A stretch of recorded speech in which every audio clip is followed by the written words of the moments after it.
Watch the run.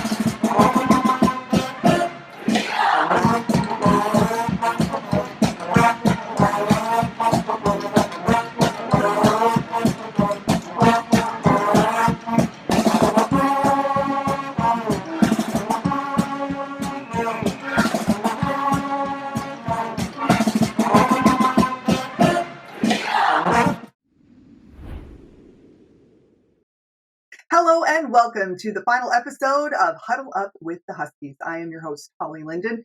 This is the 5th episode out of 5. And if you've been with us for the entire journey, thank you so much. If you have missed any of the episodes, they will continue to live forever on the internet and you can find them on YouTube. As the Huskies get set for the postseason, we have a very special episode filled with some very special guests. We will hear from members of the 1996 Vanier Cup winning team in a roundtable discussion. That team, of course, was honored earlier this fall for their 25th anniversary.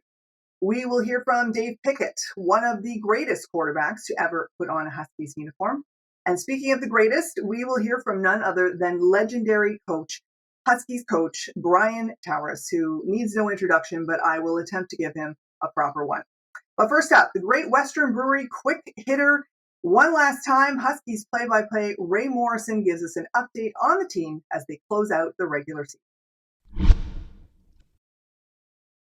Wray, I cannot believe this is already our last chat. Where did the time go? Yeah, that's what happens in a 6-game season, right? It happens that fast in an 8-game season, and this year we've only played 6 because of the pandemic. So, yeah, it's playoff time. Just so you know, this isn't a playoff beer. This is just laziness. That's all this is. Just so you're up to date. I didn't had a day off today. Good to know. All right. You're lazy with your razor. All right. It looks good, though. Huskies with another win last Saturday to close out the regular season, beating Calgary 31-23. They were without 2 of their stars. So what does that say about the team's depth? They didn't have Adam Matchart and they didn't have Colton Clausen. And what can you tell us about them as they head into the postseason? Well, it's such a great opportunity to experiment with depth, right? So, you know, my son Matthew does the commentary with me on the Husky Fan app and on the Patterson radio stations in the province here. And he made an interesting point about Josh Iwanchina behind Adam Mackert. He said, you know, this guy from Holy Cross could play and be a starter just about on any other team. But so you got number 1, who you can turn to for the ground game when Adam Mackert's out. That's a nice situation to have. And then some more of that depth. You know, you take a look at guys like Daniel Perry, guys like that were able to kind of have big games through the air, right? And we've talked about Burke Noble before, how a guy like that can step in and kind of be a clutch receiver, a possession receiver for this football team. So offensively, you know, I was chatting with Mason Nias' dad, Perry, today. And we were talking a little bit about that depth and just how, you know, great that is to see because you might need it. Now we're going into some winter weather. They're calling for the white stuff. It should be on the ground. We had a nice sunny day for the Calgary game, but it's going to be on the ground by the time the playoffs roll around. So to have that depth in different spots when you face that sort of adversity, it's pretty exciting to see for the Husky fans. Oh, and it must be make Mason feel confident too that no matter who he's got out there, he can get the ball to them. So the Huskies have won 10 straight games now, dating back to the pre-COVID era, which is a phrase that I'm just coining myself. They finished with a record of 5-1 in conference play. Do you think that they're playing better at home versus on the road? Yeah, so that's a 10-game home win streak, and yeah, you're right. I think they are. You know, Scott Flory always talks about our house. We're here to defend our house. And that's something that, you know, when the coach says that, it does rub off on the players, that there's a great deal of pride when they step on the field at Griffith Stadium. So you can see that edge, you can see that confidence, but you can see it on the road too. I think one of the things, and you know, your husband Todd can point to this as well, back in the day when the Huskies were regularly hovering around the Vanier Cup if they weren't winning it, one of the things they had was a great big offensive line that was the best in the country, and a feature running back, like a guy like Rob Simchuk. Well, they've got that now in Adam Mackert, but that offensive line, Holly, that's another reason for the success on offense. Connor Berglov moved over to right guard from center and didn't miss a beat. He was terrific in the last couple of games that he slid over. So, you talk about the depth with regards to the skill positions, but it's also there on the offensive line. And I think when teams roll in, they know that there's an edge when you can win the line of scrimmage battle at home. And that's what the Huskies have been able to do. So that home field intimidation, the tone that's set when they play at home, it really has to go to the players on the offensive and defensive lines, I think, because they literally take that our house motto to heart, and they are unstoppable at times. Right. Yes, and thank you for correcting me. Yes, 10 straight wins at home, and again, they're going to be at home versus UBC. They beat them in game number 2, week number 2. So, what will they have to be mindful of here? Well, their quarterback is Garrett Rooker. He's a young guy. He's an inexperienced guy, but he's very athletic. So the Huskies just faced a quarterback in Josiah Joseph, who's an athletic quarterback. Kind of does his damage outside of the tackles. Well, that reminds me a little bit of Garrett Rooker. He's an athletic quarterback. He likes to sling the ball. He'll throw it downfield, so he'll test that secondary a little bit. But the question, again, with as confident as the Huskies have been now, is will he get time in the pocket? And that's one of the questions now, because we talked about how confident the offensive line is. The defense is playing confident as well. So, Garrett Rooker, he likes to throw the ball downfield. They like to see if they can sling it when they can. Is that going to work against the defense? And is that going to work on a -4-degree day when the snow is falling? Are the West Coast teams used to that, right? And that'll be a couple of things that I kind of watch for from UBC that I think the Huskies will be kind of gearing up for. Yeah, you would hope that would be an advantage for the Huskies is the weather if it is a little bit colder. Mm-hmm. Well, they will try to repeat the feat and beat the UBC Thunderbirds for a second time. Canada West semifinals this Saturday, 1 p.m. Central Time. And of course, you will have the call. Give us another plug for the Husky Fan app. Yeah, the Husky Fan app. It's a free download, and you can also go to huskyfan.ca. There's a website as well. So as the week rolls on here, I know our drop date is Wednesday. We'll get a preview up. We'll start I'll go tape the coach's show with Scott Flory, and that'll be in the podcast section.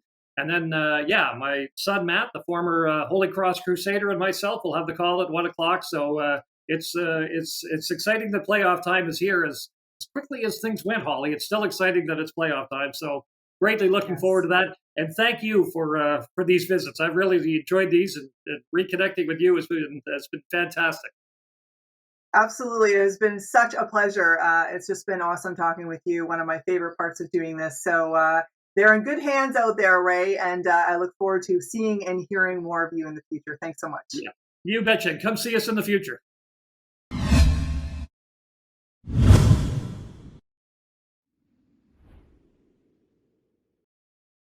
And we thank Ray for all of his contributions and his continued contributions for all of Husky sports.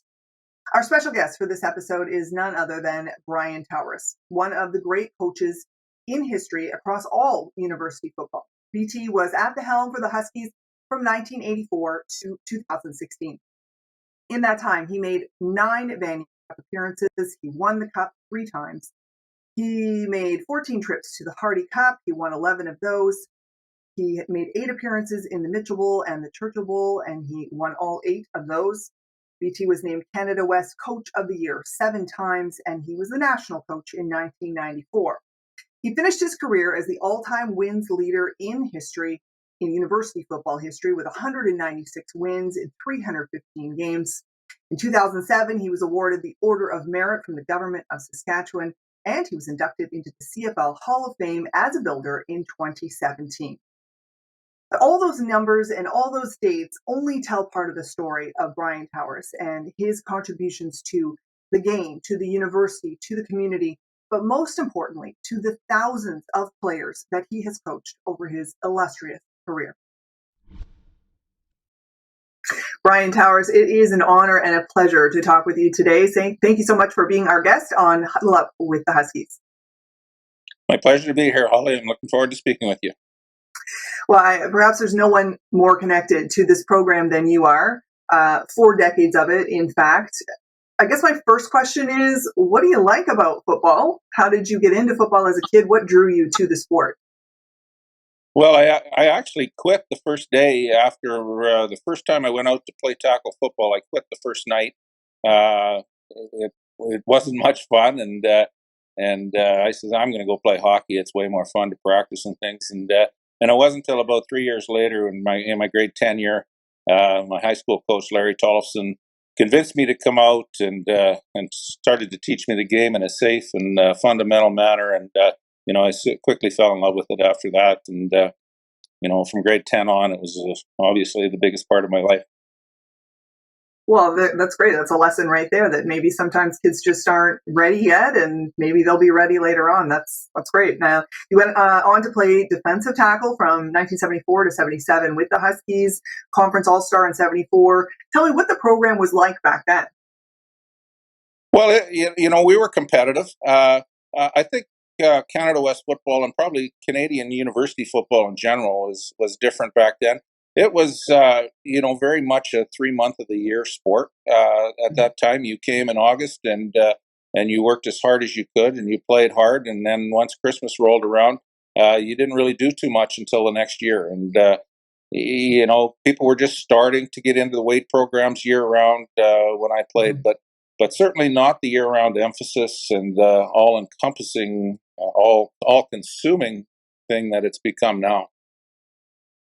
And as you said, you fell in love with the sport, and then once you were done playing, you went on to be an assistant coach under Val Schneider from 79 to 83, and then assumed the head coaching position in 84. So as the experienced player and then the assistant coach, what course did you want to set out?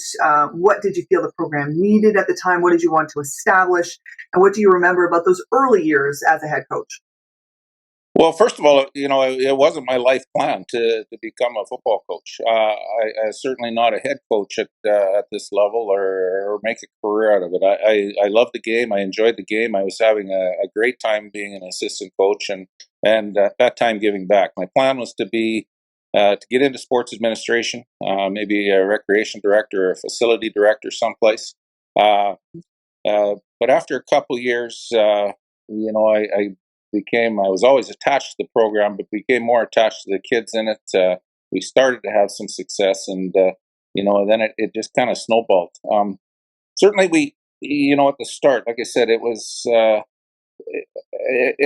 more like rugby, I guess. It was a very social game. We stayed over after every road trip. We knew every player on every other team. We went out with them, and I think that's something that's been lost now, probably mostly because of economics. But the game evolved quickly, and we had to make some changes. I knew after a couple years in the number one, we probably weren't working hard enough. Calgary was the dominant team in our conference at that time, and if we were going to beat the University of Calgary, we had to make a year-long commitment to the game. We can touch on it later, but our team in 1987 we had an off-season meeting right at the end of the season, and they made that commitment to drive our program forward, and were willing to put the effort in, and I think that kind of laid the foundation. The other thing, we had great coaches. We had some guys like John Konahowski and Gord Garvey, and people involved in our program when I first started. Doug Rettel, all some ex-CFLers, ex-Olympians, and really great people, but we lacked consistency. We were turning over coaches all the time, and I think that's the other thing that I recognized early, that if we were going to be successful, we had to have some continuity in our program. And you obviously did that, and we will get to that about your core group of coaches throughout the years. But obviously, you had success, you found success, 9 Vanier Cup appearances, your first one coming in 1990, followed by 96 and 98. Can you give us a snapshot of those 3 title wins? What do you remember about them and how they were different from each other? Yeah, well, I kind of touched on it or began to with the 1990 team. That was a process that began in 1997 when those kids made the commitment to train year round and to work harder. We weren't satisfied. We weren't putting enough into the program to get the results that we wanted, and it slowly built. We lost the playoff in Calgary in '88 in the conference final. The same group went back in '89, and we lost the Vanier Cup to Western in '89 in a tough game. And then, to be ultimately rewarded with a team that was, almost 100% Saskatchewan kids in 1990 was great to see because of the commitment that group had made. And that team certainly laid the foundation for the ones that followed in '96 and '98. There was a great deal of carryover between the teams in '96 and '98. A lot of the same guys. When I look back, the teams were similar. By that time, we were expected to be on the national stage every year. We were a confident group. We played with confidence. In '96, we had an awful first half of the game. I remember we just talked about it at a reunion here. I think we dropped 3 touchdown passes that were wide open in our hands, and then came out and scored 30 points in the second half to win going away. '98 again. I think we were the best team from a personnel perspective that we ever had. Certainly, we had lots of guys from that team that went on to the CFL, and we were really dominant. And what strikes me looking back at those teams is just how physical we were. We were relentless and physical, and there were a number of hits in those games that would be illegal just because of the punching nature that they were, and certainly at that time that's the way everyone played. And some of the rule changes now that just for safety have been brought in, but those were solid football teams, and really a great bunch of kids with tremendous character and tremendous work ethic. Well, yes, I mean, you obviously had so much success and so many wins, but you have coached thousands of players over 4 decades, thousands of young men. I asked this of the other coaches, and I know it'll be hard for you to pinpoint, but who were some over the years that really stood out to you? Either they made an impact on the team on the field, or whether they made an impact with the program, or maybe whatever they've gone on to do since then. Well, Holly, there's really so many, and I hate to single out people, but I do know at the start when we were trying to establish the program in 1997, there were 3 kids at Holy Cross High School here in Saskatoon. Number 1 being Dan Farthing, Mark Olenek, and Rob Dutton, and those kids were outstanding football players that had NCAA interest, and when they committed to our program and did not take the opportunity to go south of the border to play, I think that kind of signaled to everybody that that what we were doing was important, and that maybe we'd turned the corner and arrived. So I think just the fact that those 3 committed to our program had a big influence on laying the groundwork for us, and down the road there's others. We've had people that I think have had life-changing experiences with the program. And tough kids like Maury Norston was probably the toughest running back at 175, 180 pounds that I've ever seen. Tyler Seawack, I think it had a major impact on his life. And but outside of football, I mean, there were tons of guys that went on and played pro football that had a success there. But probably the most rewarding thing for me is to look at all the others that had successful careers in other walks of life. So we've had doctors and engineers and people that have done tremendous in the business world and the financial world. I mean, there's just so many kids that have done well, and so many that I've stayed in touch with. Yeah, that must be so incredibly rewarding. The next question, I'm going to title Games That Keep You Up at Night. I know that some of the other coaches, and I'm talking about Bart Arnold, Ed Carlton, and Daryl Burko, Ed in particular, they remember the games that got away from them almost as vividly as the ones that they won. So are there any games like that for you? Yeah, probably more vividly than the ones that we won. There's ones that we still think about. Probably the number one that comes to mind was the 205 Vanier Cup against Laurier, and a great friend of mine, Gary Jeffrey. That was a game that we probably had won or could have won. It was a frustrating day. There'd been rain that turned to sleet in Hamilton, and it was kind of miserable. We were down to one headset the whole day. You think you're going into Iverwin and it's going to be a pro stadium, and we get there and the headsets don't work.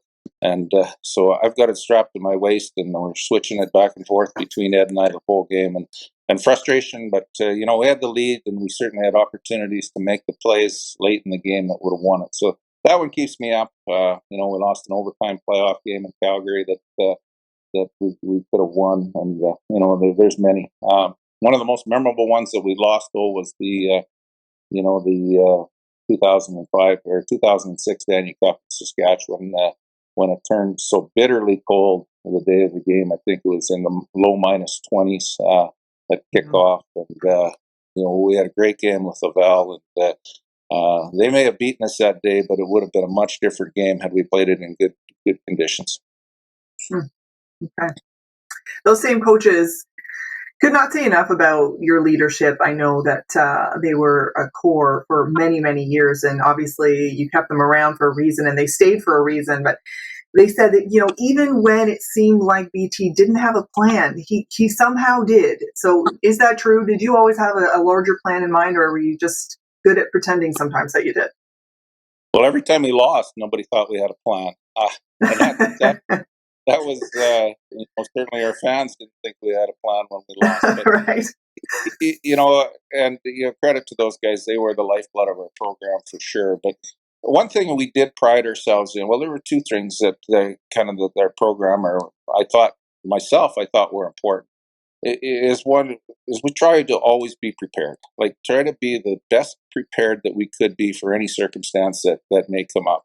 And to me, that was a grand plan. We did have a yearly plan, or I had a yearly plan. I didn't always that was written down. I didn't always share that with everybody in the team, but yeah, for sure there was a plan, and preparation was really, really important to me. And I think the other thing is that I was determined that we would have a team that wouldn't in most cases beat itself. We wanted to be the least penalized. Most years we were.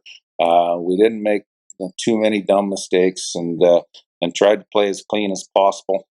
Maybe not the most talented group out there every year that as compared to our opponents, but if we played clean, played hard, and didn't beat ourselves, we felt that we had a great chance.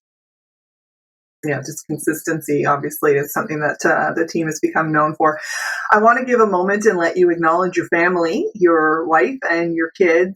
I know that Bart in particular said that eventually what made him give up coaching was just the sheer amount of time that was required of him. And with a young family, he couldn't manage that, or didn't feel he could. How did you manage that over the years? And just how understanding is your wife? Well, it certainly is a battle, and I think the difference between me and those other guys is I was getting paid to do this; they weren't. Yeah. It was my job. They were volunteers, and again, I can't thank them enough for the dedication and effort and friendship that have developed over their years. But no, there's no question. It does take its toll on the family. My wife Vicky has been a rock through this. She raised two great kids. And carried a career of her own, a very successful career of her own throughout. And we wouldn't have been able to do it, but we did hire a full-time nanny. And right when my son Jake was born in 1991, we had a nanny for 10 years that Tracy got us through all those years. You may see the kids for a minute in the morning before they went to school, and but they were in bed by the time I got home every night. And, it was tough, but again, very patient and very understanding wife and family, and the kids have been great. So it's not a great profession to be at home and to be around and doing family things every day. We tried to get to as many of their activities as possible. Wasn't always possible, especially during the season. Well, I know you're speaking on behalf of so many working parents who are constantly trying to juggle all of it. Let's just talk for a moment about the role of funding and fundraising and community support with the team. How important was that for you over the years? Well, again, that all changed with the introduction of scholarships into at that time CIS, or now U Sport football. Um, Mm-hmm. uh, to be competitive and remain competitive with Westerns and Lavals and the top schools in the country, Calgary and those things, we had to have outside funding. And it started with some family and friends of and alumni of the program that donated, and then certainly we had a big influence from our football foundation, which was a group of at the start of it was a group of about 7 or 8 downtown business people that got together. That I went out and and had preached to them, and they heard our need for outside funding, and have banded together and started what has become the largest fundraising breakfast in the country, I think, with the Dogs Breakfast. And those guys have raised, probably close to $2 million for our scholarship program over the years, and since that time, our alumni has got on board as well, and we've had some very, very generous donations from a number of our alumni. Certainly, the Grahams leading the way with all the clubhouse donations, and but many, many more that have donated to the scholarship fund. And as I see it going forward, certainly institutions in this country are not going to fund the programs to the level that they need to be successful. So, our alumni involvement is going to be critical down the road, and it's certainly something that I talked about at our recent reunion here, and certainly something that I look forward to participating in as we go forward. And I know that so many people are looking forward to the return of the Dogs Breakfast, which has been MIA in the last couple of very unusual years. What do you like to think Husky football is all about? If you had to describe it as a brand, what is it known for? Well, I think, I like to think of it as pride and tradition now. Our teams are known for playing tough, hard-nosed, but clean football. It's a program that's tried to operate within the structure and to be the best that we could be with the resources that we had, and so I think the pride and the integrity and the honesty that's been associated with Husky football over the years is something that I know that Scott's bringing forward with this team, and I'm really, really pleased with the direction they're going, and obviously they're back in national contention again, and it's great to see. Yeah, absolutely, and I think Scott's a terrific leader as well. Did you accomplish everything that you wanted to do? Did you, as they say, leave it all out on the field? What do you want to be remembered as? Well, no, we did. Obviously, we would have liked to win 1 or 2 more. We got there 9 times. We were close 3 or 4 more times, and you look back, and maybe there's some things that we could have done differently and got there. But also looking back over 30 years, we had a tremendous amount of success, and long-term success. We did things the right way. I don't think anyone ever accused us of bending the rules, breaking the rules. We didn't pay kids more than what the rules allowed. And again, we tried to do the best that we did with the resources we had. There's a tremendous fan base in Saskatoon. There's Husky Nation now. It's important to people here, and that's really what made coaching in Saskatchewan really, really rewarding, is because it mattered to us, but it also mattered to the community, and that's a legacy and something that I think still exists. Absolutely. I think community is such a huge part, something that I've learned throughout these podcasts is just so important, and kind of what sets it apart, certainly in the program and within the town and the province. It's been wonderful talking with you today. You are a legend in the province of Saskatchewan and a legend through university football. And I sincerely hope that you will always maintain the connection with the program and with the team. And I know that your leadership going forward is always welcome. So thank you so much. Great. Thank you very much, Holly. It's been a pleasure speaking with you.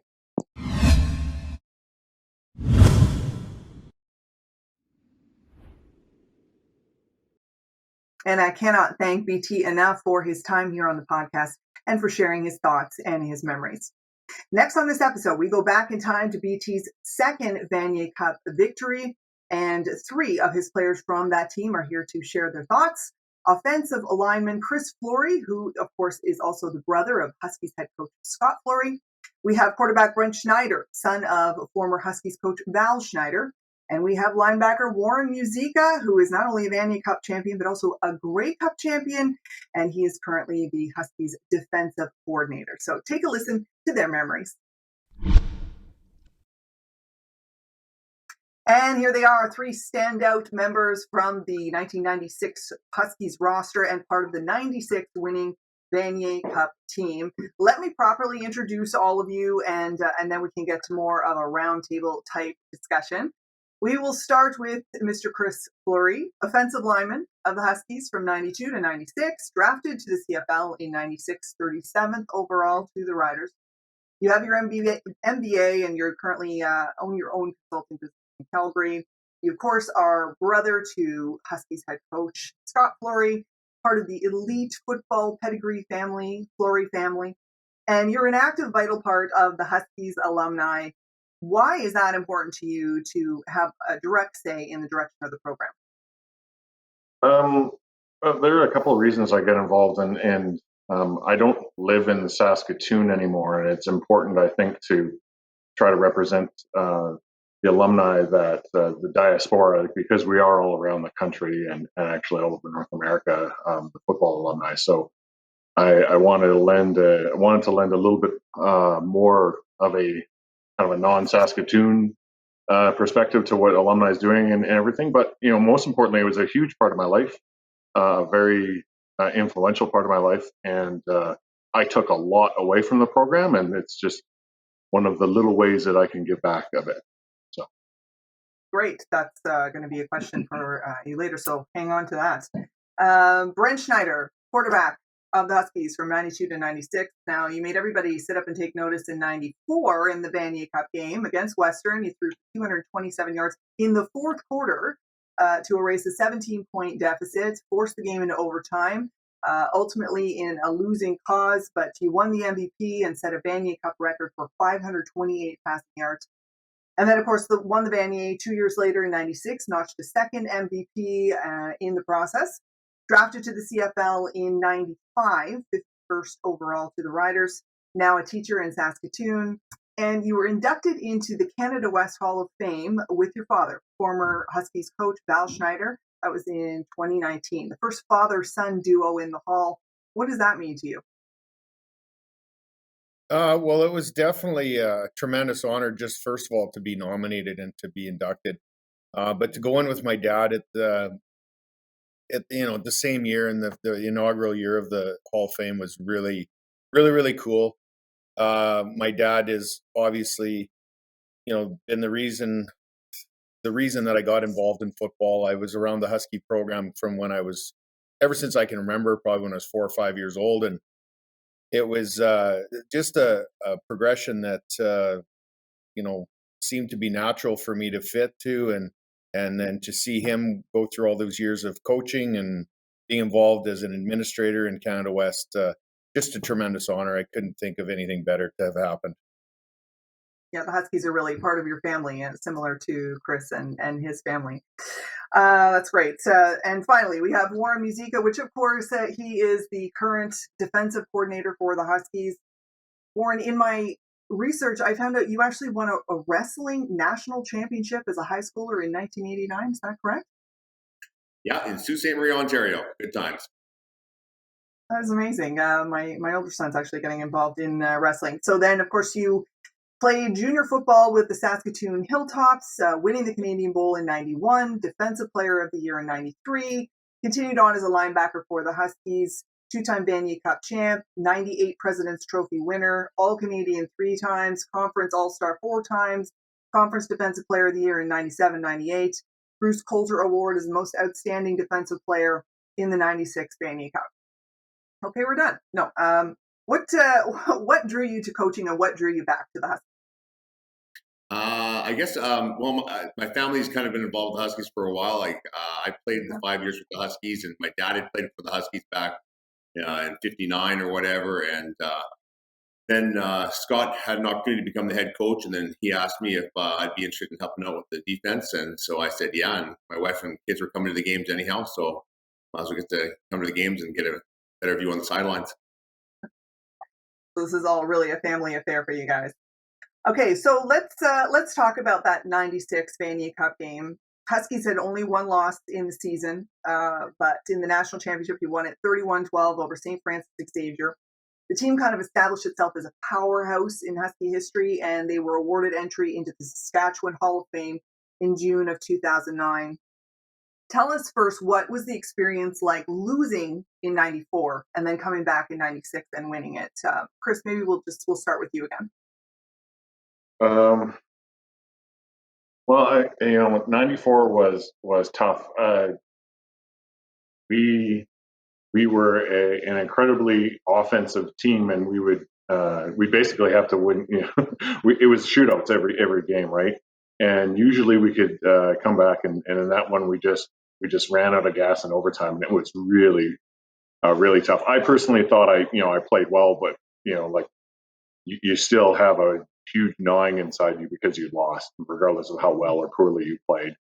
And then '95 happened, and then I got really mad that we again lost in overtime to Calgary, who then just stomped everybody for the rest of the year, right? And we were so close twice in a row, and it just I wasn't quite angry, but it was very very much unfinished business, and we just had to go and finish this off right because we were so close twice in a row. So that's what, like, '96 was not, wouldn't quite call it like a redemption year for me, but man, it felt like I was second place twice in a row was not good. I ended up throwing away when we won our Vanier Cup in '96. I ended up throwing away my silver medal from '94 because I was so upset at being what I thought was the first loser. So that was part of my driver on it. So yeah.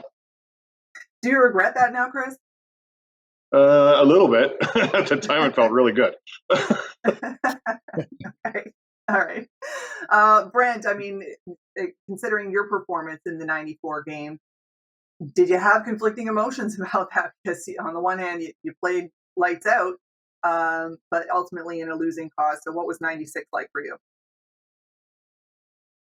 Well, '96 was sort of an accumulation of a lot of years of football that ended up in a situation where I was part of winning a championship in my last game, which was very cool.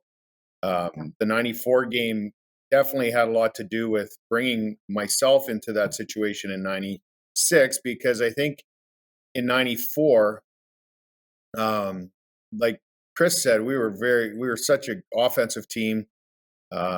We had so many different weapons on offense. Wray Morrison was easily, my opinion, the best back in the country at the time. He was, you could use him in so many different ways. Catching the ball, running the ball, blocking, you name it.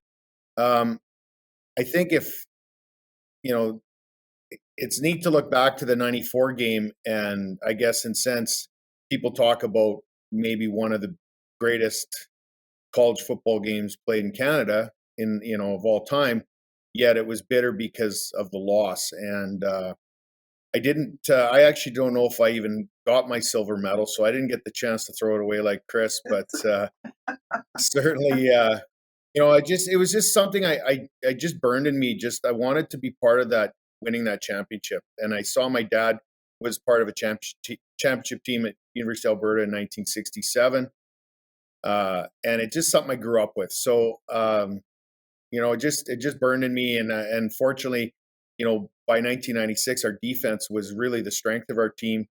Offensively, we just had to manage the game.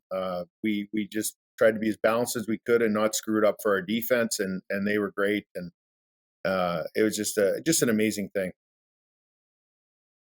Amazing. And Warren, I mean, you were part of that.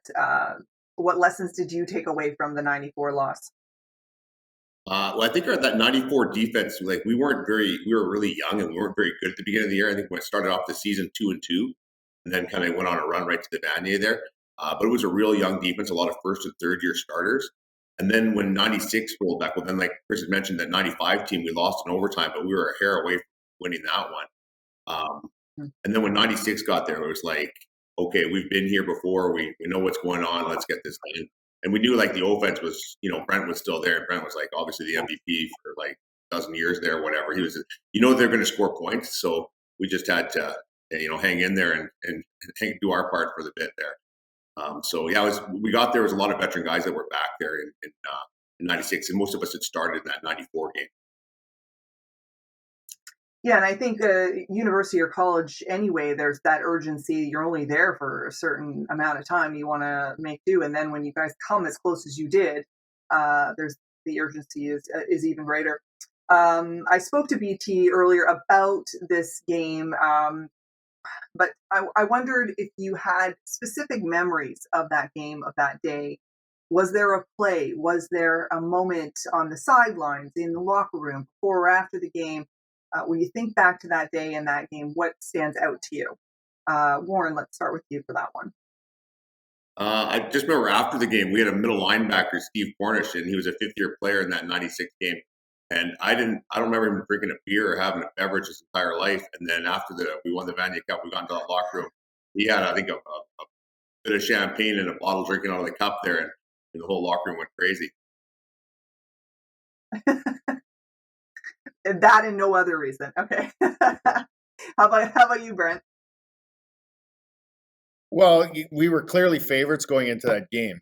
And, we really had to guard against getting ahead of ourselves, I think, in terms of, being overconfident. And we came out and, the St. FX had a couple good players on defense that gave us a bit of trouble. And we went in a half at 12-0. And there's a few different memories. That's one where I just remember there was some of us had a real sense of calm, knowing that we were going to somehow find a way to get it done.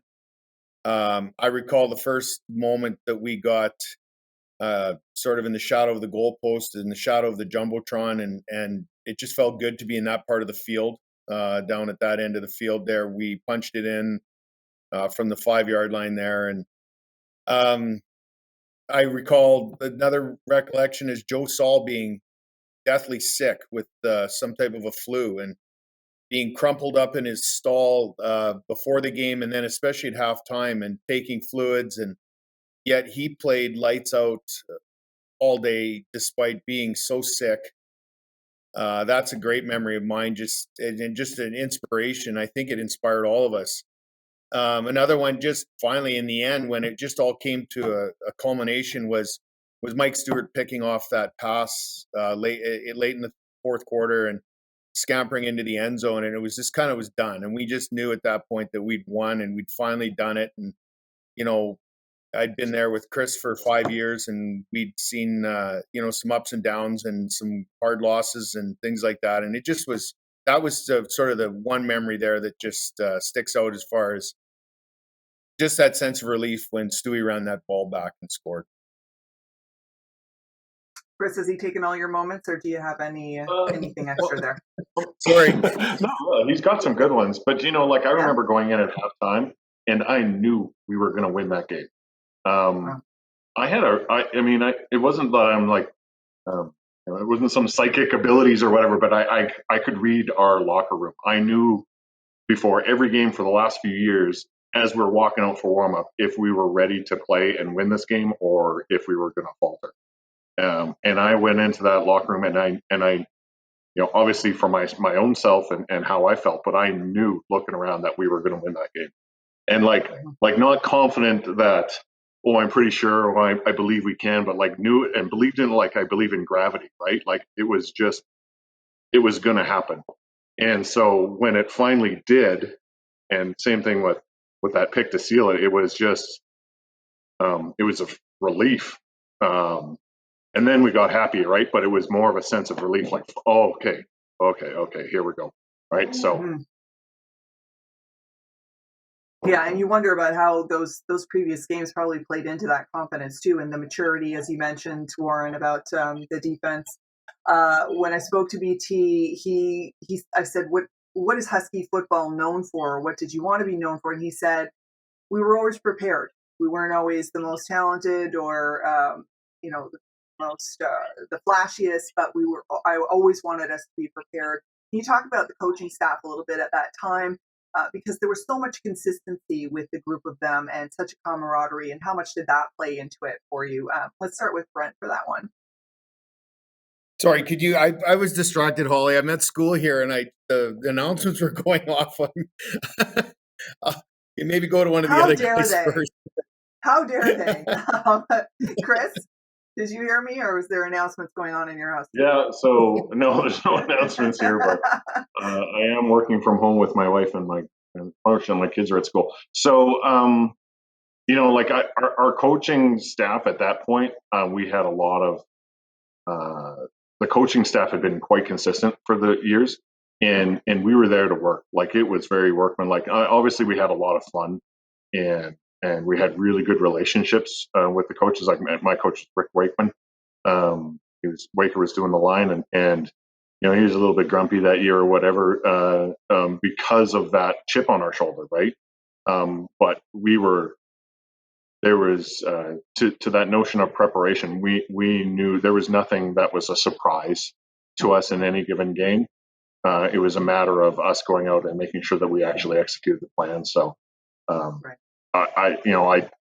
coaching staff, the whole staff was awesome at that time, and for those last few years, and there was a lot of great continuity in there, which really helped as well. Because there was this core group of us older guys, Schneider and myself, and Dave Rogers and Steve Cornish and Joe Saul. We're all fifth years together, right? And that consistency, both on the player side and the coaching side, I think was really helpful. And you're obviously a coach now yourself, Warren, and you're coaching with Chris's brother. When you look at the university game today, I'm going to ask all of you, but obviously, Warren, you're the closest. When you look at the university game today, the experience that the players have now compared to your time, what do you think is the biggest difference? I think it's more of it's a year-long process for guys now. Whereas we had an off-season program, but it was more like self-managed and encouraged. And we had a couple morning workouts back when we played. Nowadays, those guys are in the weight room 4 days a week. They're running twice a week out of season. They work on the football side of it. Their bodies look after them all year long. And the other thing that's probably changed a lot is the roster size. I think most teams carry around 90 guys. And we don't just have 12 guys that play on defense or offense. We have 2 guys that play tailback. We have 2 guys that share the nose guard position. We have so we rotate a lot of guys in. So there's probably more, instead of 12 starters on defense, we probably have 16. And then same with on offense, Scott will rotate in like a tight end package where, 2 different guys come on the field, or a different package where 2 different. So it's just, it's a more specialized game and more people involved. So it's just bigger than probably what it was when we played. Mm-hmm. Brent, what do you see, having been, slightly removed from it now? What's the biggest difference that you can see from your time? Well, I did spend, after playing, I spent 17 years on BT staff coaching, and so saw a bit of an evolution of the days that the athletes are so much well trained, more so than we were, in terms of what they do in the off season, the kind of training that is year round. Even though we did train, we just didn't have the specifics, I don't think, the same way. The games now, obviously you go to Griffith Stadium and the crowds are big and the hype is big. But I also think back to when we were playing in 1994 through 96 there, that, nationally, I felt like there was still a pretty good following in terms of what TSN was doing, in terms of following. There was news on Sports Center all the time. There was things. I think, in some ways, maybe the hype locally is bigger, but I think that in those days, the hype nationally was pretty comparable, if not even bigger. So similarities and differences, I guess, but for the most part, the game grows. Schemes changed, things evolve, things go back to what they were, back in time. There's more tight end play now than there was when I played, but there was tight end play in the 70s and 80s. So it's just an evolution of football, and it kind of circulates around. And Chris, I'll let you answer this as well. And certainly, you have your brother as a confidant. So compared to your time and his time, what do you see as the biggest difference? Well, I mean, I'm not going to reiterate what Warren and Schneider said, because those are very true. Elaborating a little bit more, I mean, I live in Calgary, and the Dinos are a very good program here, but there's no local media anymore, right? So there isn't even that local hype, let alone a national. And then you also compare that to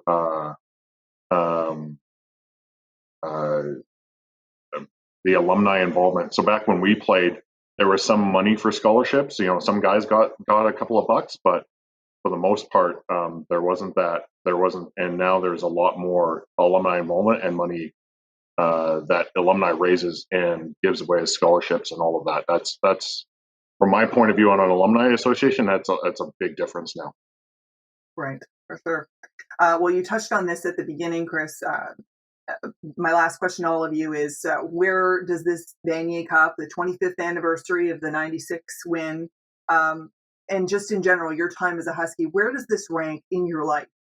What lessons do you carry from it? How has it shaped you as a person? Chris, we'll go back to you.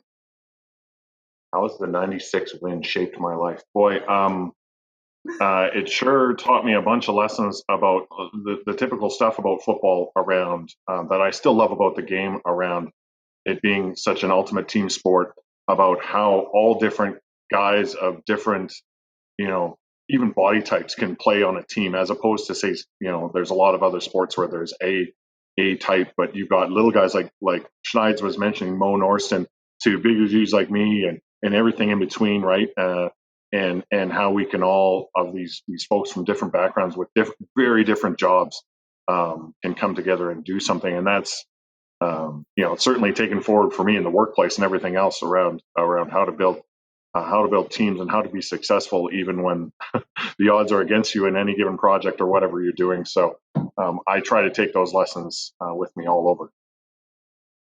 Well, that's a really good analogy. Yeah, working with all different types. Brent, what does that time mean to you?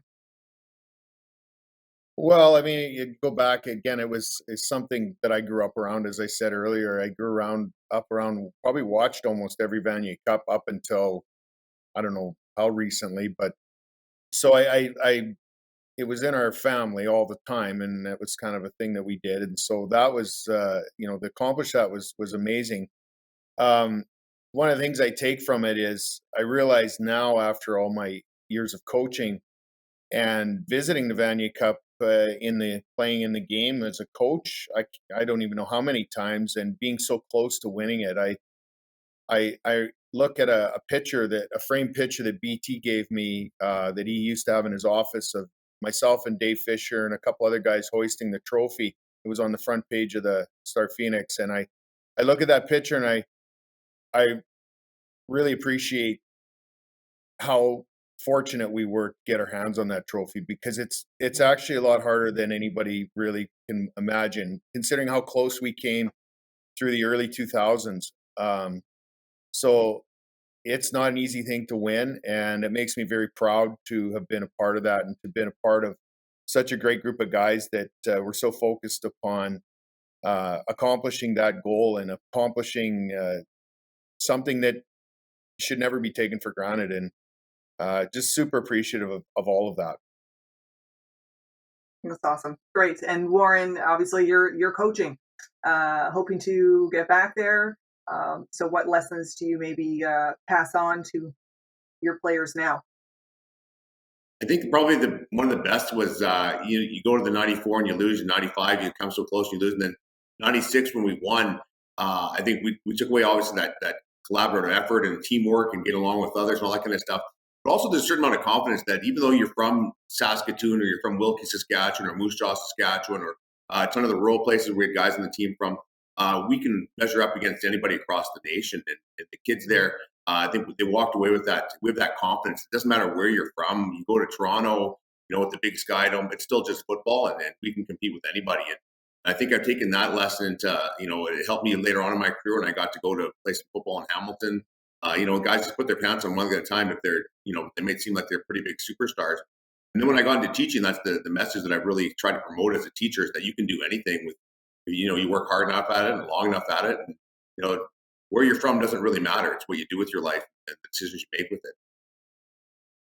That sounds like a good lesson. Yes. Well, gentlemen, you've cemented your place in Huskies history, and now you've cemented your place here on the Huddle Up with the Huskies podcast. And I thank you for joining me here on a trip down memory lane. I know I really enjoyed it. So thank you. Thank you very much. Thank you. Thanks for having us.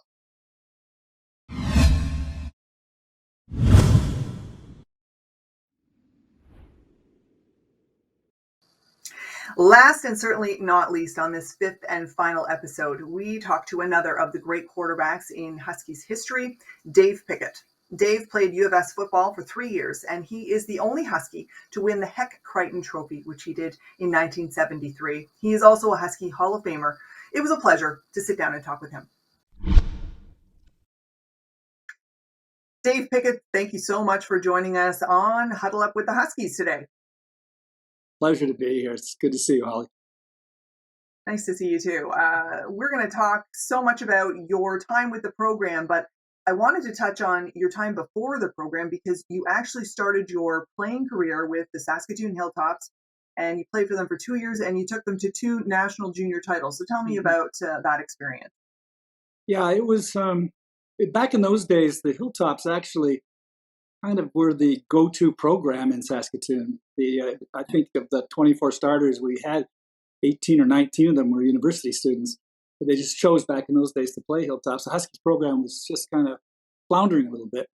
So we had a terrific team, and obviously good enough to win 2 championships. And then after that, followed our coach, Al Lettingham at the time, to the Husky program after 2 years. Okay, all right. So that explains how you came to be at the football program. But at the same time that you were playing football for the Hilltops, you also played varsity basketball for the U of S. So how did that work? Like, did you not sleep? Did you not do school? How did you manage both that? Sports.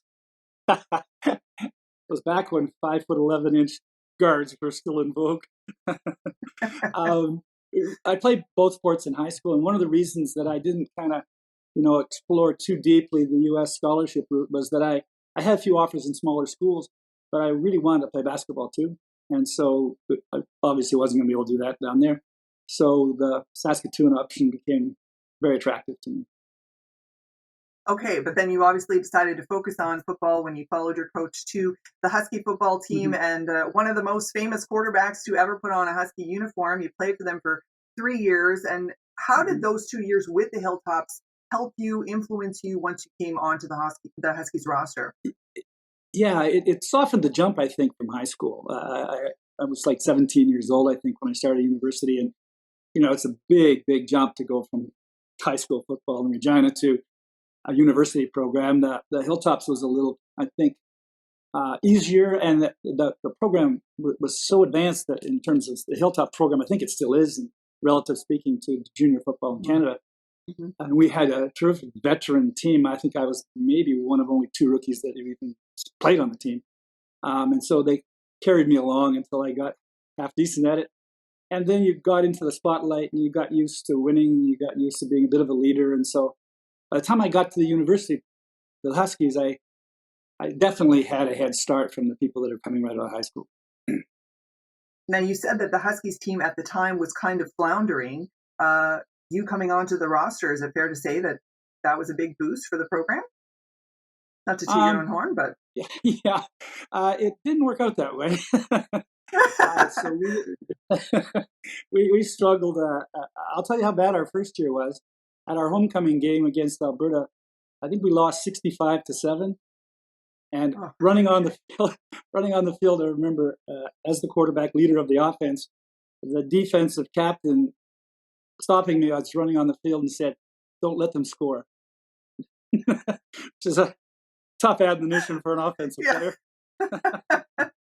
So it didn't work out all that anyway, well. good. Yeah.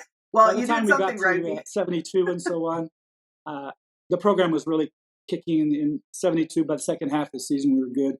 And then Val Schneider came along, and in 73, we just took off. Yeah, I was going to say, you obviously did something right, because by 1973, you were the winner of the Heck Crichton Trophy for Most Outstanding Player in University Football. You passed for 2,251 yards, which is a record that stood for 10 years. What did that year, that record, that trophy mean to you then? And what does it mean in terms of your list of accomplishments now? Well, what a great question. It was everything. We had such a good team. It's one of those magic things when it just comes together.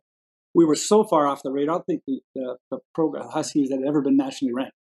And within 3 weeks or 4 weeks, we were number one team in the country. And it was fun. It was just a rush. And it was so good to have the university kind of so excited about football. And consequently, being the quarterback kind of gives you a relatively visible position on the team. And we just had some great receivers and great linemen and a great coach. And I just kind of rode the wave. And we didn't run the ball very much, which was kind of fun. So I got to pad my stats. And so it worked out fine. It was a special year. And it built, I think, in me just all of the things that I cherish the most, and I hope for the players that are there now. It's the incredible teamwork and just the joy of accomplishment and the joy of hard work and shared success. And so I hope that's was a key part of whatever success I went on to be in the business world. So I owe a lot to that year, I think. It sounds like it was an amazing time, a wonderful, fun time. So then you went from there to University of Windsor, and you played for the Lancers, and you took them to a Yates Cup victory, but it wasn't without controversy because of your eligibility rules. Tell us a little bit about that. Yeah, so it was a classic federal provincial jurisdiction type battle, whereas the CIU at the time had a rule of 5 years of total sports participation. And as you pointed out earlier, I played first 2 years I went to university. I didn't play football. I played basketball. So when I went to grad school in Windsor, the OUAA, the Ontario League, had a rule that you could play 5 years of each sport. And so by the OUAA rules, I was eligible to play. But by the CIA rules, I wasn't. And having just come off a Heck Crichton type of thing, then I was pretty visible. And, so as soon as I stepped on the field, all of the sports teams at the University of Windsor were suspended, and all the sports teams from the University of Western Ontario, who we played against, were suspended. And that went on for 2 or 3 weeks. It was crazy. Ended up in the Supreme Court of Ontario, and Windsor's position was upheld that as long as we're playing OUAA competition, I was eligible. If we got to the national semifinal, then I wouldn't be eligible. And turns out we did. We didn't lose a game. We were 9-0, and we ended up playing in the College Bowl Vanier Cup semifinal game, but I didn't play. So it was kind of a controversial year, but that was a pretty special year too. But you took them all the way to the Yates Cup and took them as far as you were able to go. Wow, that's crazy time. And then how did you end up back with the Huskies, and this time as an assistant coach? Yeah, I was working right out of after grad school. I went to York University and was assistant coach there for 3 years, and then head coach there for 3 years. And then I left that, decided that making the kind of money you made in university, and all my friends are working on Bay Street, so I went down to Bay Street and ended up being transferred back to Saskatoon in the mid-'80s and hooked up with Brian Towriss, who was a real good friend of mine, and Barry Radcliffe and Rick Wakeman, and all the guys that I'd played with were all the coaches. And so I coached Doug Seaman and Marshall Toner and that group of people, and that was super fun too. Yeah, Doug talks very fondly about that. So what are some of your fondest memories of your time at the U of S as a coach?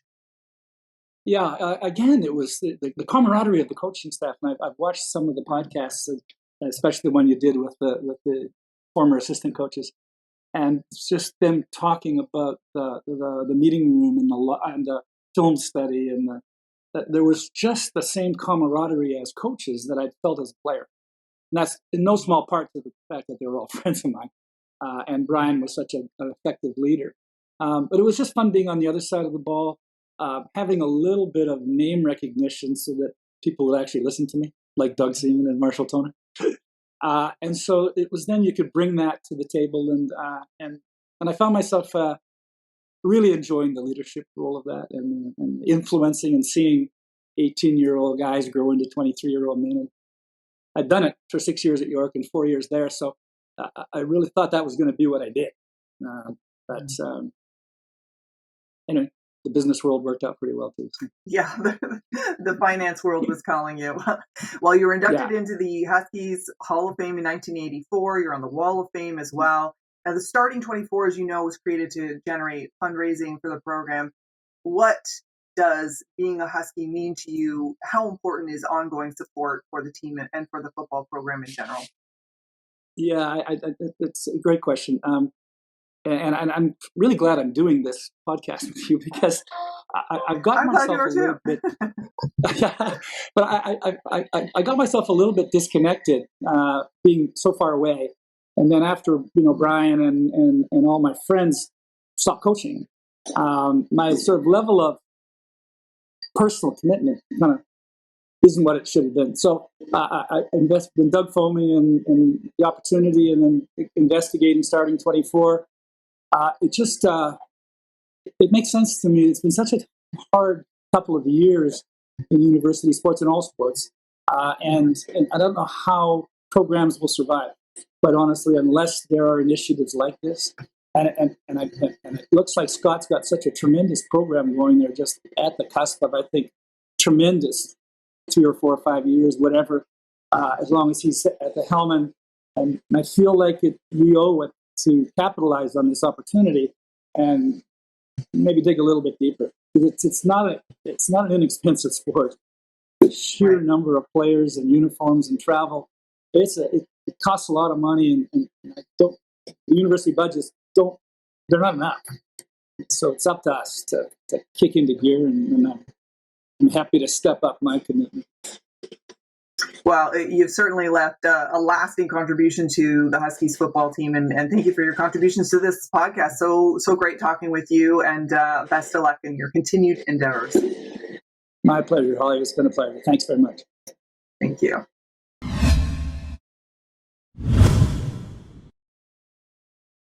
All right, and thank you to Dave Pickett, to Chris Flory, to Brent Schneider, to Warren Muzika.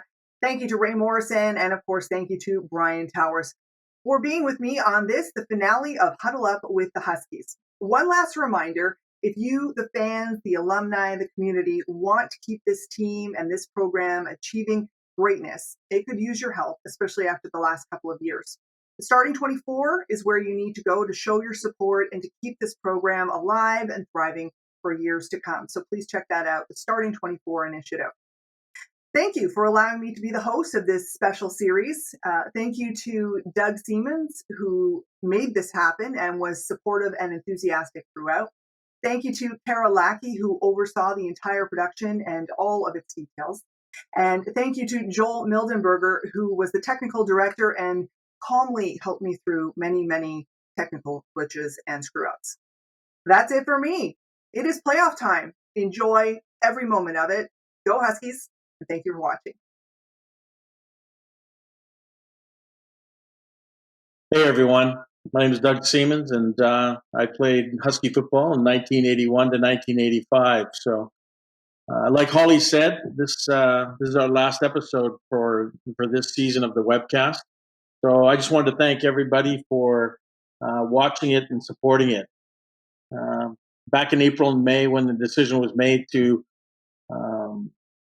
cancel the dog's breakfast due to COVID, we had to make a decision in terms of how to raise some funds. And so the idea came out to do this webcast and include not only just to help to raise funds through the Starting 24, but also to provide a vehicle to communicate what the team's doing, to get the fans to understand who the players are, and just to generally communicate to Husky Nation what was happening with the team, which we hadn't heard a lot of over the years.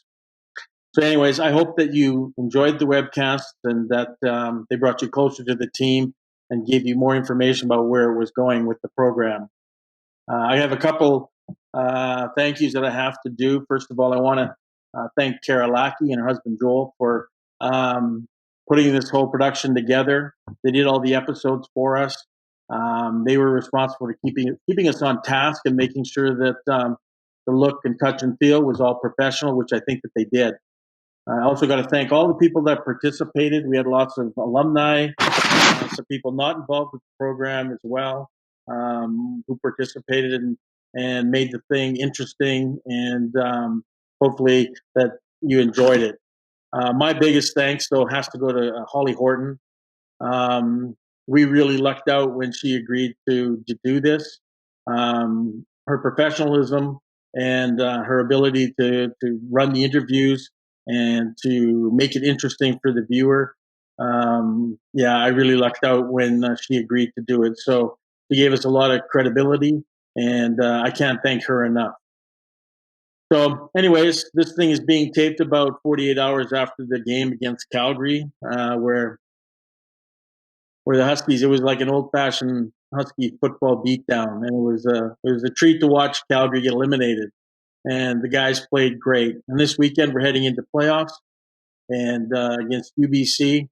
I think this team is really good. I think they've done very well, and I think they have a chance to make a lot of noise going forward. So, let's get out there and support the team in the coming weeks as they play.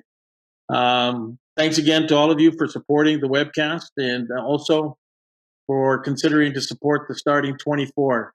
I think we need to do both of those things in order to keep this program on a path to excellence. So thanks again, and go Dogs.